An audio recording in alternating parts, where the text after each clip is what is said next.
ब्रह्ममुरारिसुरार्चितलिङ्गं निर्मलभासितशोभितलिङ्गम् जन्मजदुःखविनाशकलिङ्गं तत्प्रणमामि सदा शिवलिङ्गम् देवमुनिप्रवरार्चितलिङ्गं कामदहन करुणाकरलिङ्गम्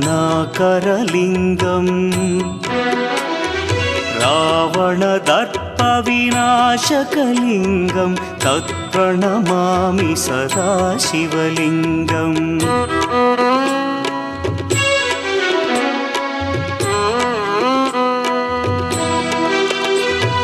सर्वसुगन्धसुलेपितलिङ्गं बुद्धिविवर्धनकारणलिङ्गं सिद्धसुरासुर